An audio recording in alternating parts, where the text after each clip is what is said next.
The wall at Jericho was an impenetrable force to any army that was trying to overtake the city.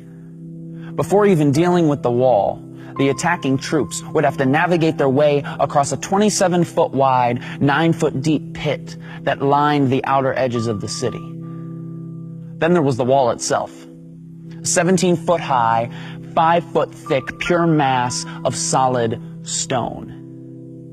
If the attacking army managed to get this far without being shot down by archers, all that was left was to defeat the well-trained Canaanite army that was waiting within. This was the reality for a young leader named Joshua and his ragtag Israelite army. These Israelites, who had seen an entire generation live and die while wandering through the desert, were tired, hungry, and facing what seemed like an impossible task. A hopeless situation. Now, I haven't lived very long, but I've lived long enough to know this, that running into walls is a part of life. And the bigger the wall, the more hopeless the situation can seem. The large walls of sickness, loss, divorce, addiction, they pop up all around us and they seem impenetrable. And just like the wall at Jericho, these walls rarely stand alone. The walls of our lives are often accompanied by a deep pit of pain, suffering, and despair, and all the while an army of hopelessness attacks us on every side. The question is asked all the time: if God loves us so much and is so powerful, then how could He allow these walls to pop up around me? Now, I don't pretend to have the answer to any of those questions, nor do I pretend to understand just how deep or dark your suffering has been. I simply want to suggest that maybe God does His best work from seemingly hopeless situations.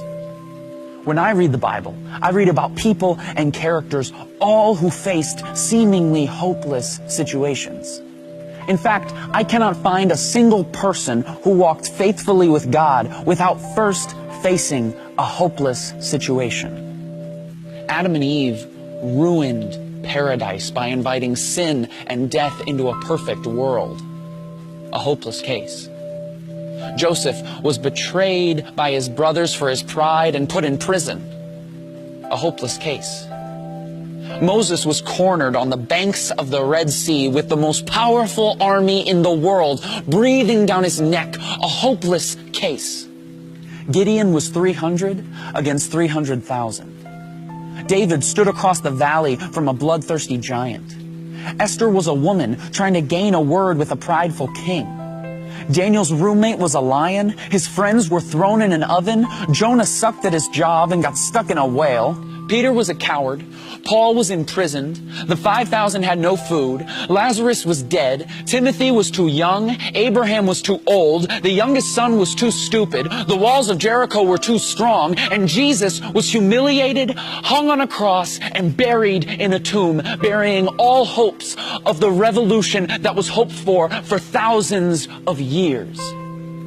Now, everybody was ready to close the book on these stories. The end, game over.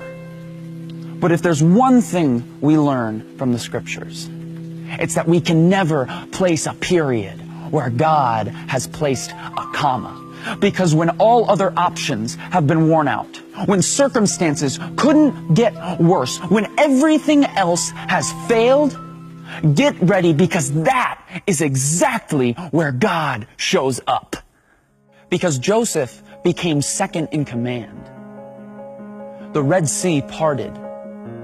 Gideon won without lifting a weapon. Goliath's head was on a plate. Esther spoke and the king listened. Daniel tamed the lion. The oven felt like room temperature. Nineveh repented. Peter became the rock.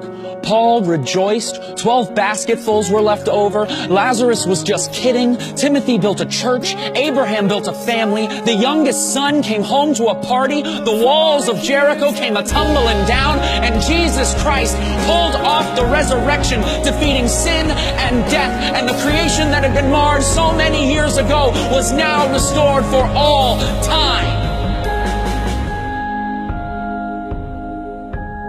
With God, what seems like a hopeless situation is not only possible, it's favorable. Because only God can turn a mess into a message. Only God can turn a trial into a triumph, a test into a testimony, and a victim into a victory. His power is made perfect in weakness. So let us rejoice in our trials and hold unswervingly to the hope we profess, because he who promised is faithful, was faithful, and will always be faithful, no matter how hopeless the situation.